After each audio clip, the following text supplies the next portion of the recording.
Sara Vicente Barreto, and I'm your host. I'm a corporate strategist, problem solver, social entrepreneur, writer, mom of two, and passionate for growth. At home, in business, or in my community. I am delighted to be back rolling with the podcast. The Make Space for Growth podcast amplifies the voices of women entrepreneurs and leaders, celebrating the strength and resilience it takes to thrive both in business and in life.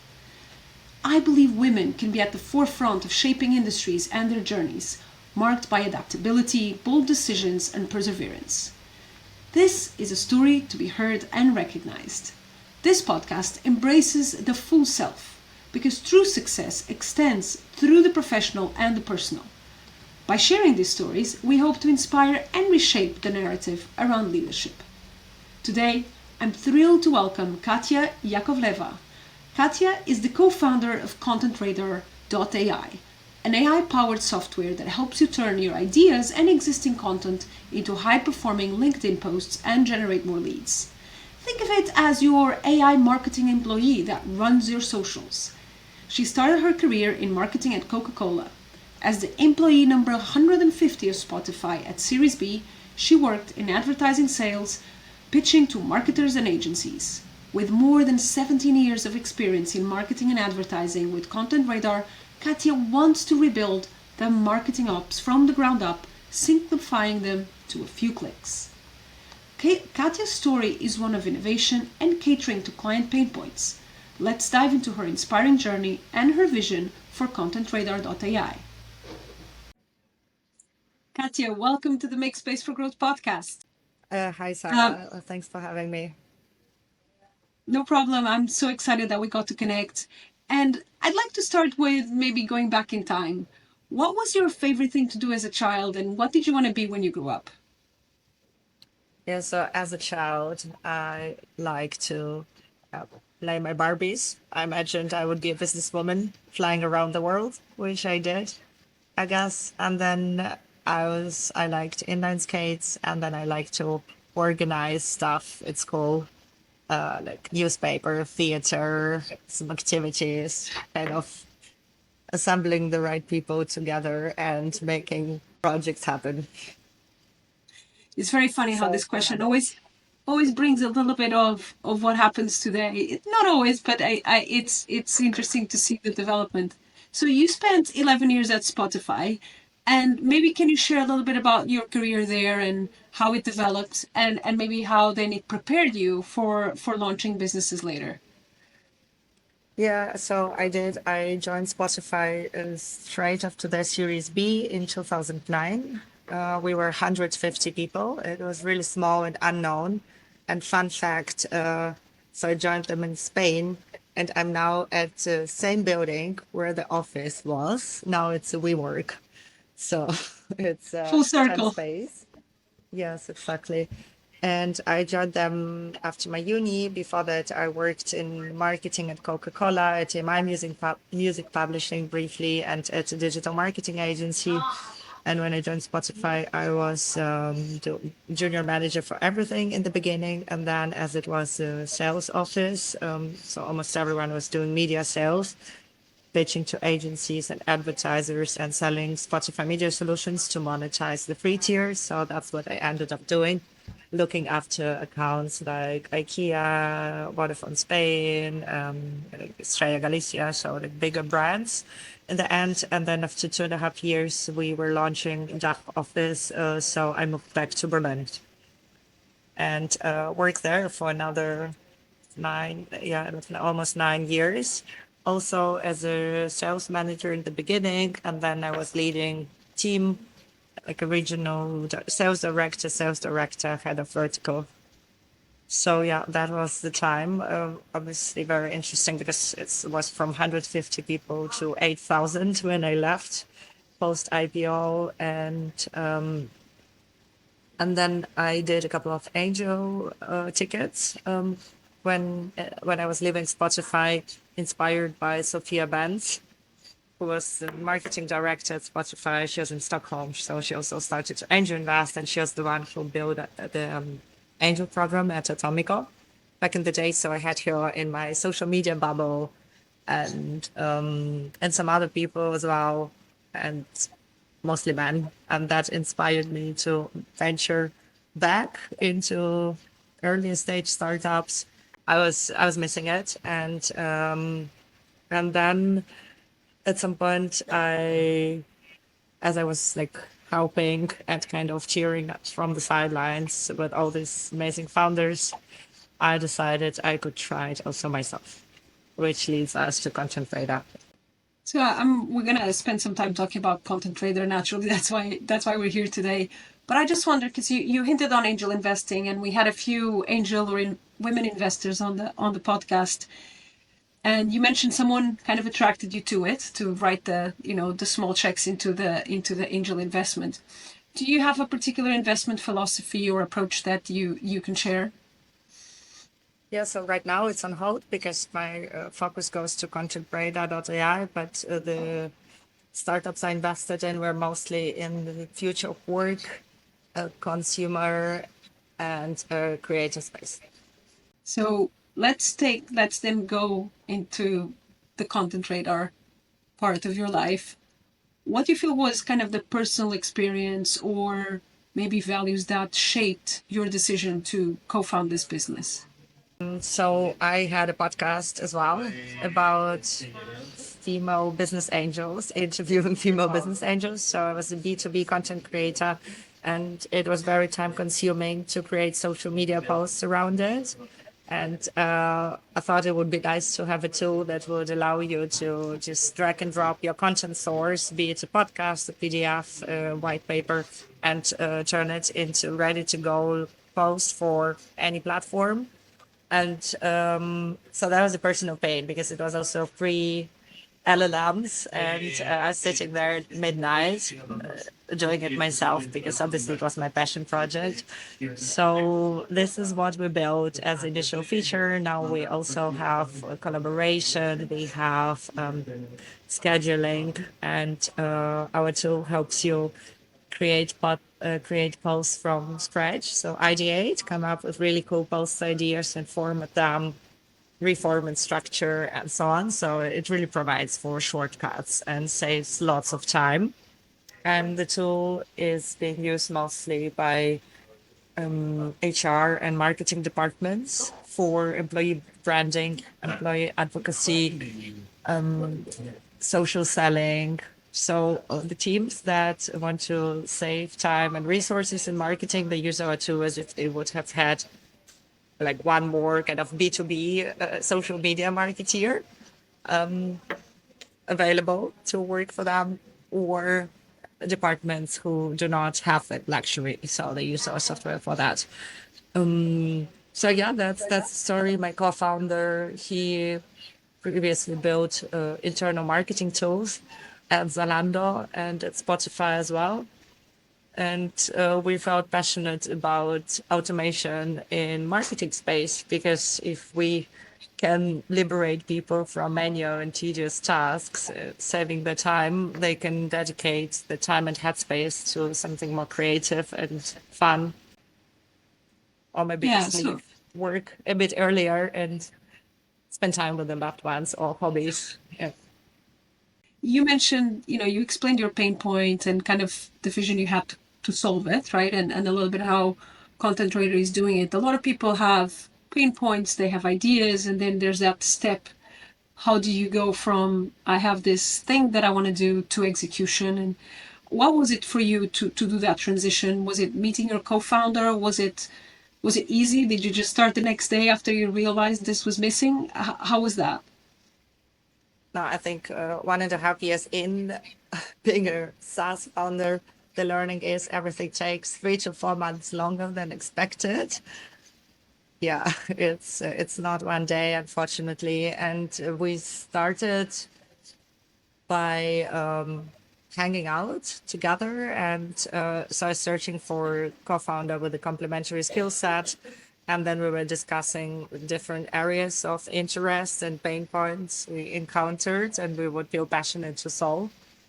And this one felt so building like an AI powered workspace for content marketing, which is like a longer term vision, felt felt like something that would suit us, our network, our experience so far, our skill set, and the next step was to do user research, interview people from our network, and validate our hypothesis and uncover pain points, patterns, and then you have to translate it back into well, like possible features and products that you want to build, could build. And so, you've come a long way, and you often talk about new releases and product improvements because this is all obviously in motion. What were some of the biggest challenges that you've encountered, and then maybe what milestones are you proud of? Yeah, well, as I said, everything takes longer than expected. And looking backwards, I think you would have done everything differently now that you know. And yeah, I think it's very difficult to create something out of nothing from scratch because yeah, you have to come up with it.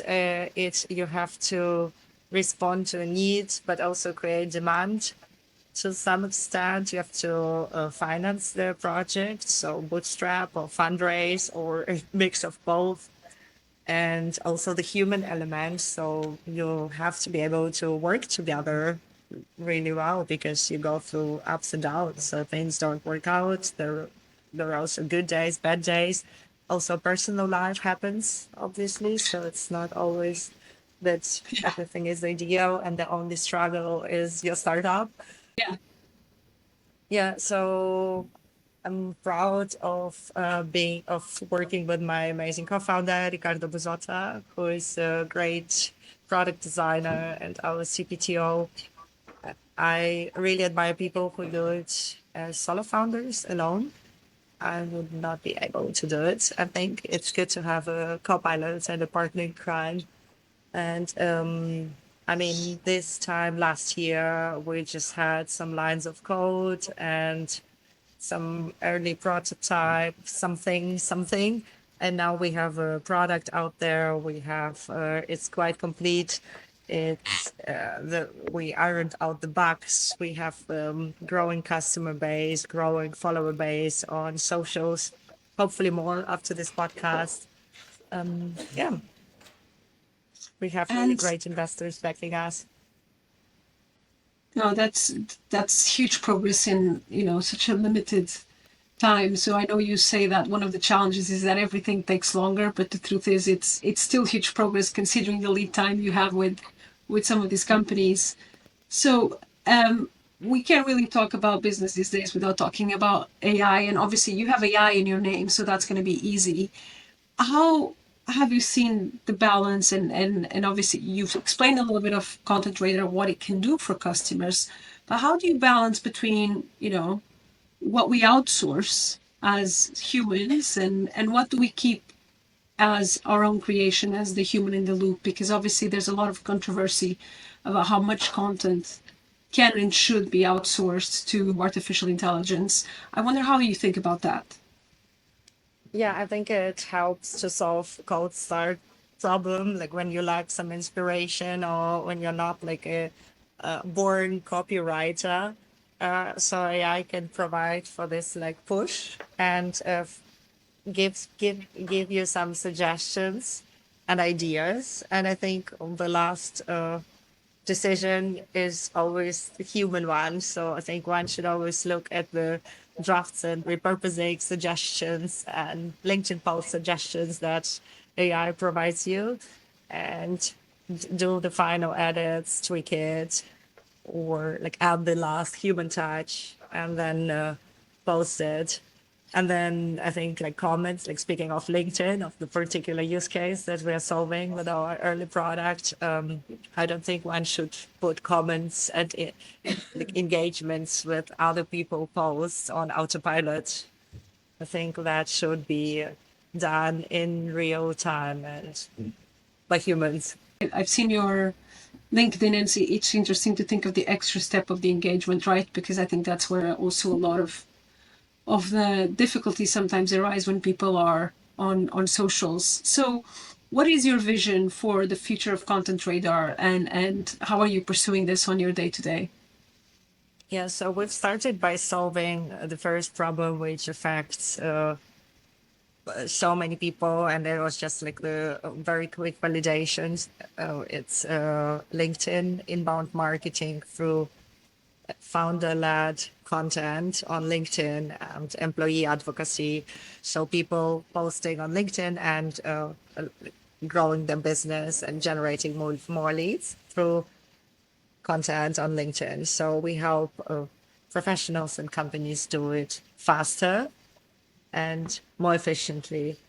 So this is the first step. But obviously, content marketing is so much more. So many more platforms. It's newsletters, webinars, blogs.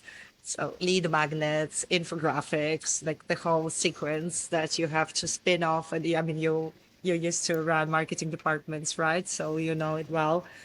So we would love to be this AI-powered workspace for content marketing where you can repurpose and create and orchestrate other formats as well, like kind of omni-channel campaigns Okay, integrated with CRM. So yeah. no, so that's a real front to back solution for all content creation, and not obviously just LinkedIn, which is where you started right now and getting great results. And so maybe let's shift gears a little bit and talk about the executive here. What do you feel has been similar across the different stages of your career? Maybe a common line in the way you've worked, whether you were at Coca-Cola, Spotify, or Angel Investment, or now Content Radar. I think just it's good to read books and other people's LinkedIn posts and articles and blogs and watch YouTube videos, but then at some point you just have to do it. And I guess learning by doing, just start. And, in the worst case, you learn something and you'll figure it out. Exactly. And you before you left Spotify, you were leading teams, and now you're obviously leading your company as it's slowly growing or fast growing. How would you define yourself as a leader? Well, I guess I trust people, and I think if you give ownership and if you allow people to work on their own terms and be creative and really own the project, it's better than to control like and micromanage.